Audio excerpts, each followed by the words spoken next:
आज का दौर बड़ा ही फितनों और मुसीबतों का दौर बन चुका है। हर तरफ परेशानियां, मुसीबतें और आजमाइश हमारे ऊपर मुसल्लत हो चुकी हैं और इंसान को हर तरफ से परेशानियों ने घेरा हुआ है। कभी इंसान के ऊपर ज़लज़ले की सूरत के अंदर अज़ाब मुसल्लत हो जाता है, कभी सैलाब की सूरत के अंदर इंसान के ऊपर अज़ाब अल्लाह रब्बुल इज़्ज़त की तरफ से मुसल्लत हो जाता है।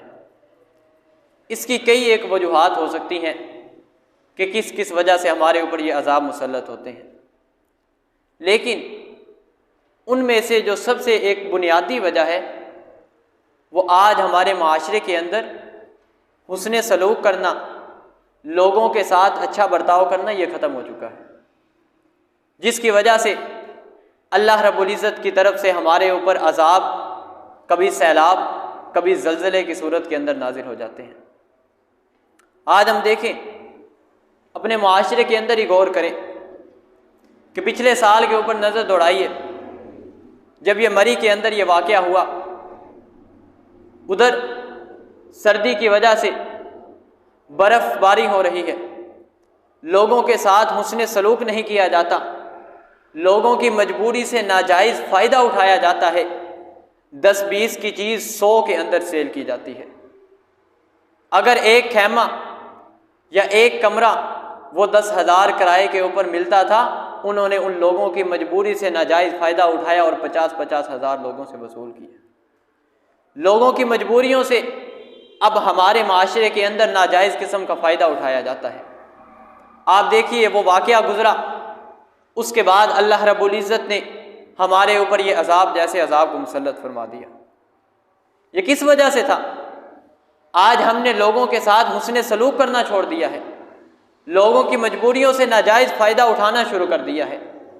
देखिए कि एक खैमा जो 4,000 रुपये का फ़रोख्त होता था, लेकिन जब लोगों को उनकी ज़रूरत ज़्यादा महसूस हुई, उसकी ज़रूरत और मांग बढ़ गई, लोगों ने एक एक खैमा 10-10 हज़ार के अंदर फ़रोख्त करना शुरू कर दिया।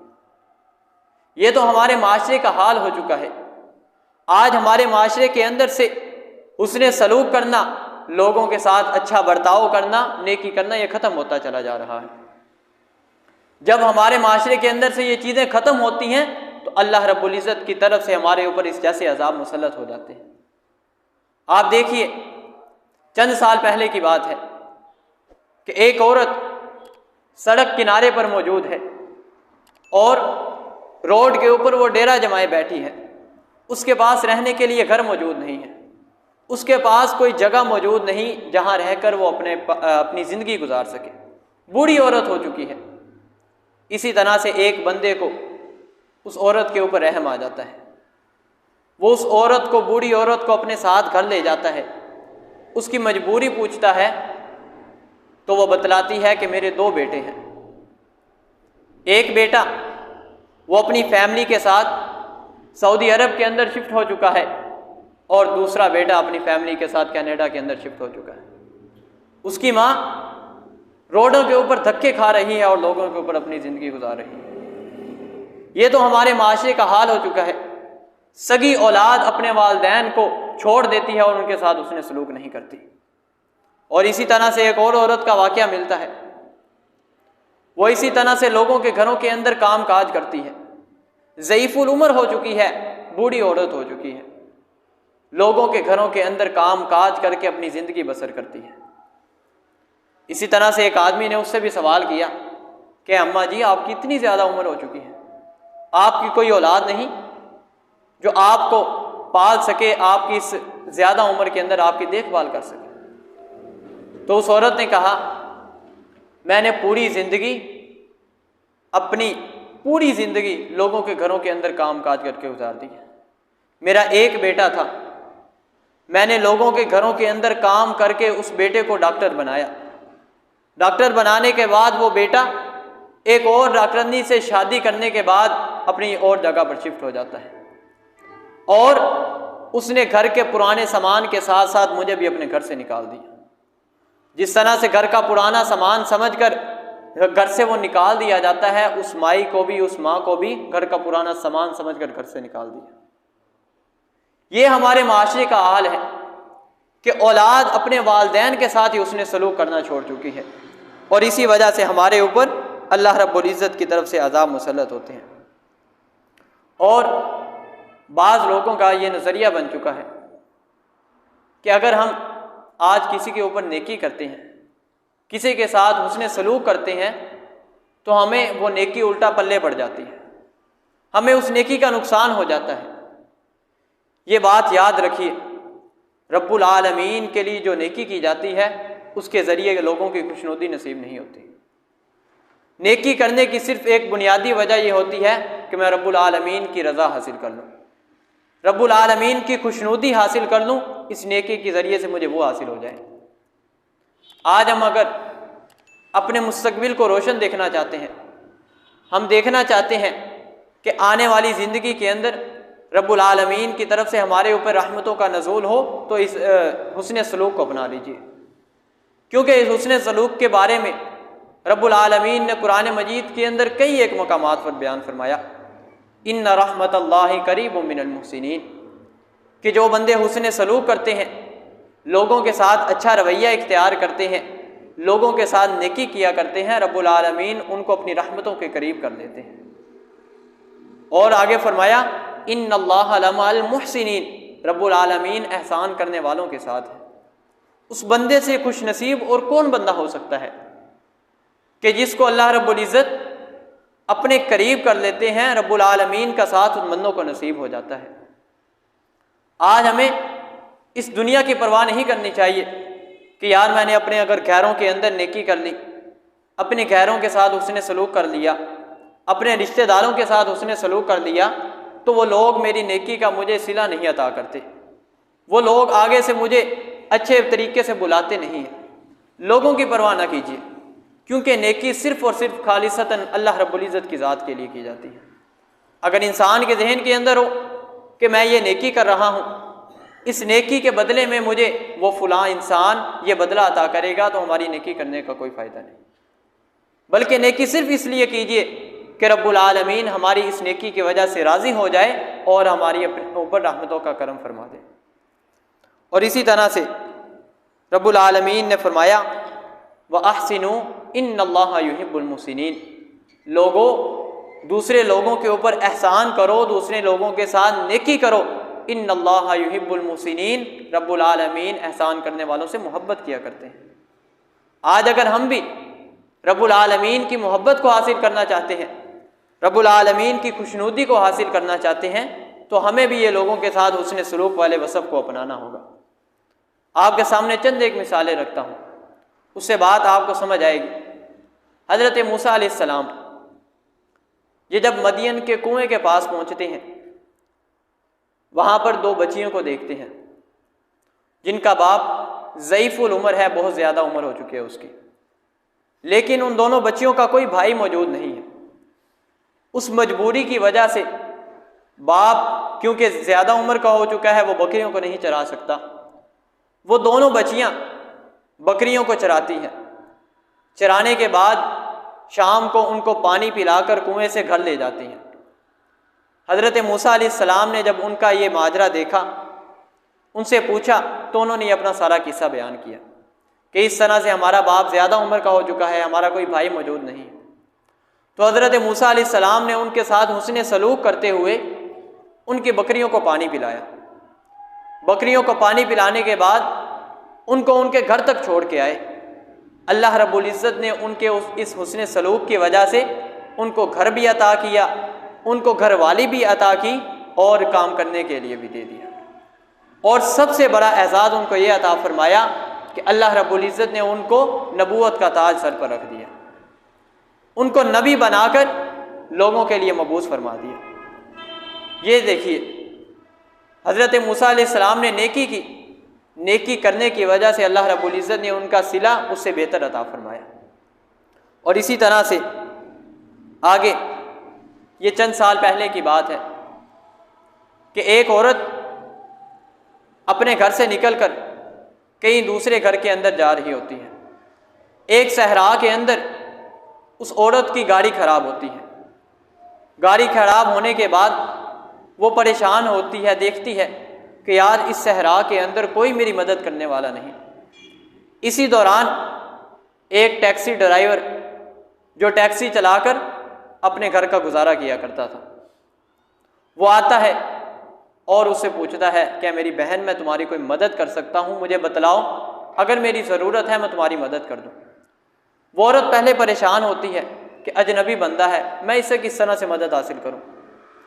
लेकिन वो औरत उस बंदे के ऊपर उसकी गरीबी की वजह से उसके आसार नज़र देख लेती है कि बंदा गरीब है, चलो इससे कोई मदद ले लेती हूँ। वो आदमी उस औरत को उसके मकाम जहाँ पर वो जाना चाहती है उसको पहुँचा देता है। छोड़ने के बाद वो औरत उससे सवाल करती है कि तुम्हारे कितने पैसे बनते हैं, तुमने क्योंकि टैक्सी चलाते हो, तुम्हारा जितना वजीफ़ा बनता है, जितनी उजरत बनती है वो मुझसे ले लो। तो उसने कहा, मैं किसी की मजबूरी से नाजायज़ फ़ायदा नहीं उठाता, बल्कि सिर्फ मेरी उजरत यह है कि अगर तुम किसी मजबूर आदमी को देखो उसकी मदद कर देना। अगर तुम किसी मजबूर आदमी को देखो उसकी मदद कर देना, अल्लाह रब्बुल इज़्ज़त इसके बदले में मुझे भी सिला अता फरमा देंगे। वो बंदा उस औरत को छोड़कर वहाँ से चला जाता है, इतनी बात करता है। वो औरत करीब ही मौजूद एक होटल पर चाय पीने के लिए रुकती है और वहाँ पर एक औरत वेटर जो उस वक़्त हामला थी, उसके बच्चे की पैदाइश का वक़्त करीब था, वो आती है, उसे पूछती है कि आप क्या खाएंगे। इसी तरह से सवाल जवाब होते हैं। वो जो औरत सहरा से आई थी वो उससे सवाल करती है कि तुम इस हालत के अंदर यहाँ पर दुकान के ऊपर काम करती हो, तुम जाओ घर के अंदर सुकून करो और तुम्हारी पैदाइश का वक़्त करीब है। वो औरत कहती है, मेरे पास इतने अखराजात मौजूद नहीं जिसकी वजह से ये हालत को मैं अच्छे तरीके से गुजार दूँ। तो याद रखिए, ये वही औरत है जो टैक्सी ड्राइवर की बीवी थी।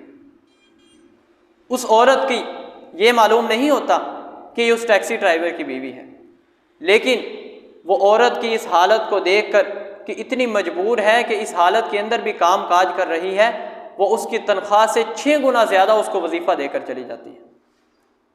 उस बंदे ने नेकी की थी कि अगर तुम्हें कोई मजबूर बंदा नजर आए उसकी मदद कर देना। उसकी वजह से उस औरत ने उसी की बीवी के साथ नेकी कर दी। अल्लाह रब्बुल इज़्ज़त ने उसका बदला उसकी बीवी की शक्ल के अंदर उसको अता फरमा दिया।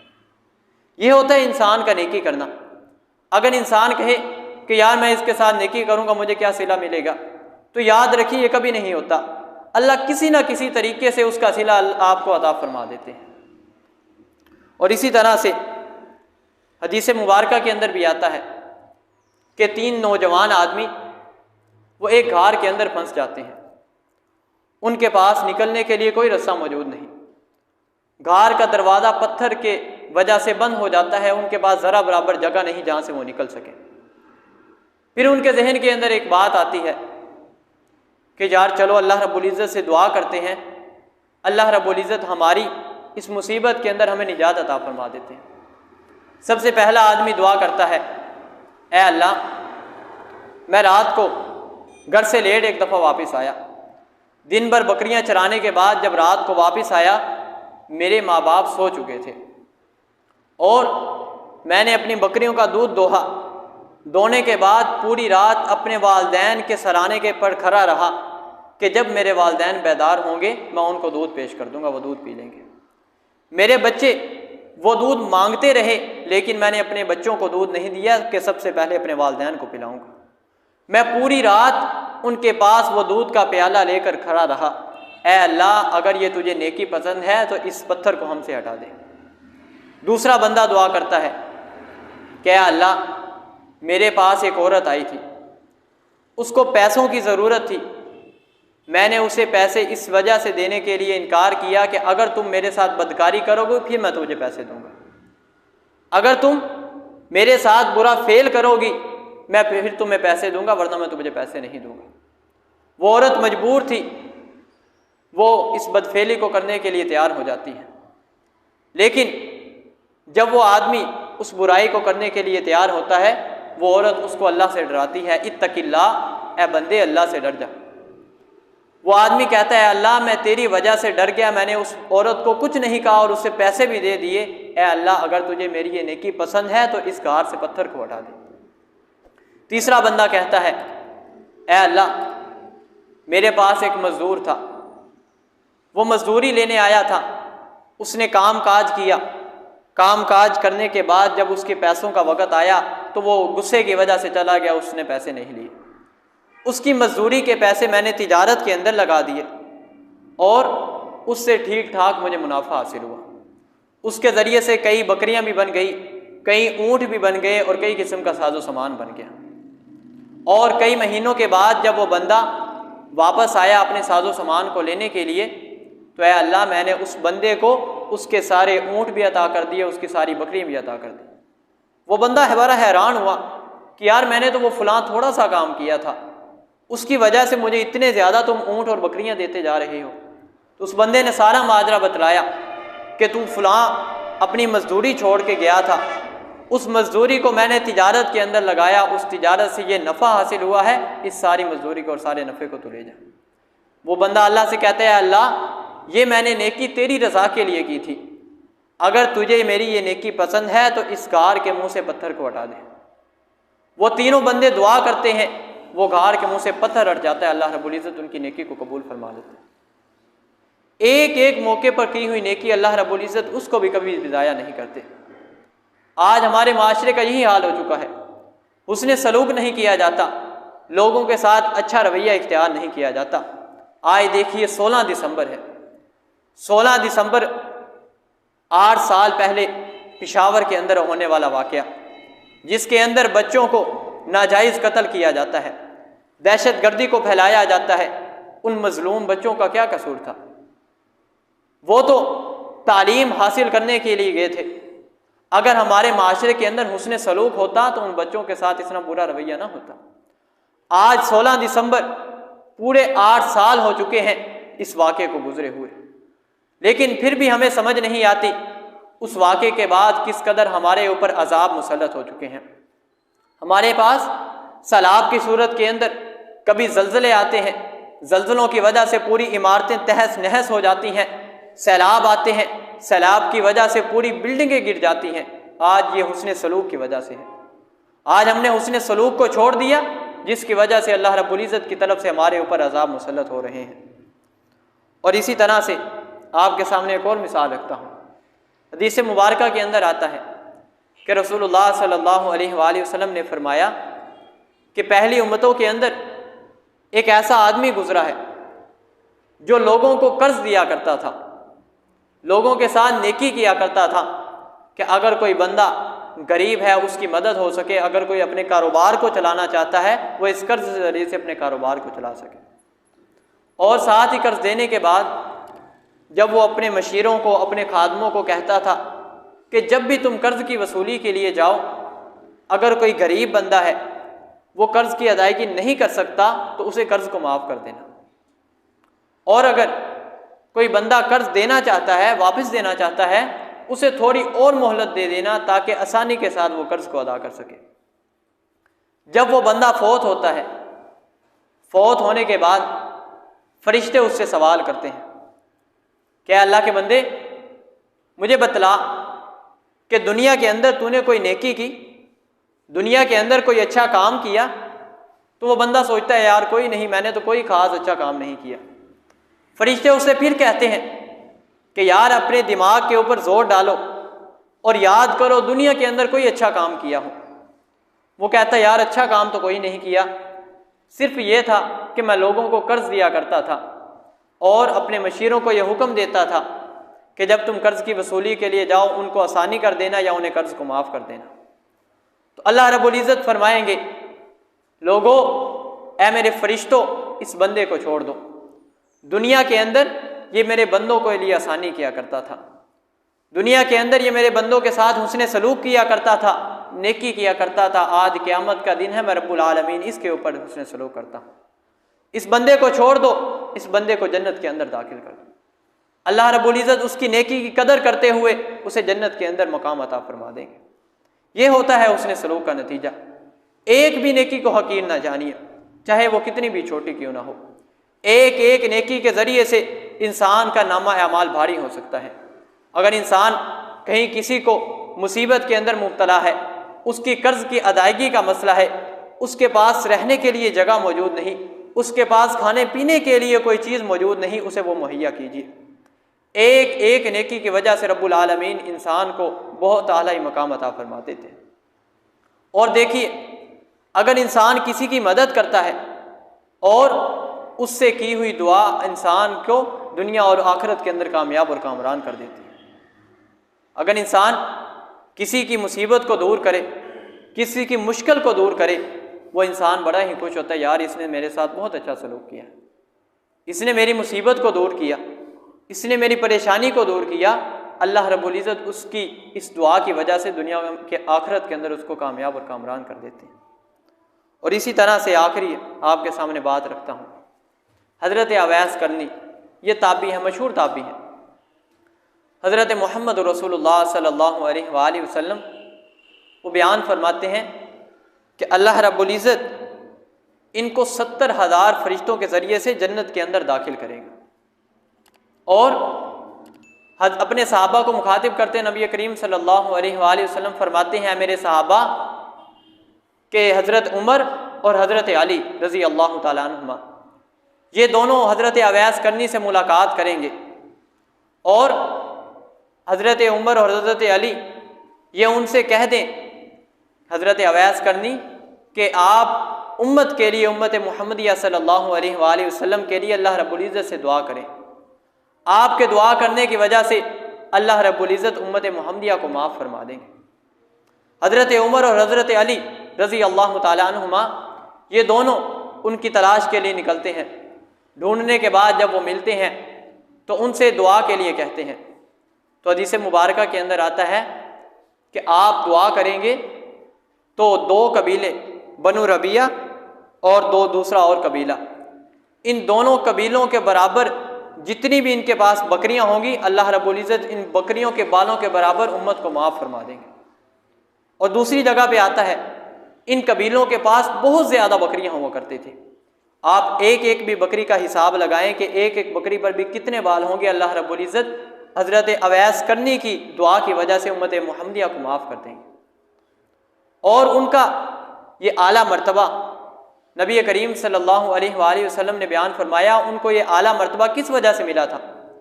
एक तो अल्लाह रब्बुल इज़्ज़त की बहुत ज़्यादा इबादत किया करते थे, और दूसरी ये वजह थी वो अपनी माँ के साथ बड़ा हुस्न सलूक किया करते थे, माँ के साथ अच्छा सलूक करते थे। अल्लाह रब्बुल इज़्ज़त ने जिसकी वजह से उन्हें ये मर्तबा अता फरमाया है। इसलिए अगर हम भी चाहते हैं कि हमारा मुस्तकबिल रोशन हो जाए, हमारे मुस्तकबिल के अंदर रब्बुल आलमीन की रहमतें हमारे ऊपर बरस पड़ें, तो हम भी देखें अगर हमारे माशरे के अंदर किसी को भी कोई परेशानी है, कोई मुसीबत है, उसके परेशानी और मुसीबत को दूर कीजिए। अल्लाह रब्बुल इज़्ज़त हमें अपने माशरे के अंदर और दूसरे लोगों के साथ हुस्न सलूक करने की तौफीक अता फरमाए। व आखिरु दावाया अनिल हम्दुलिल्लाहि रब्बिल आलमीन।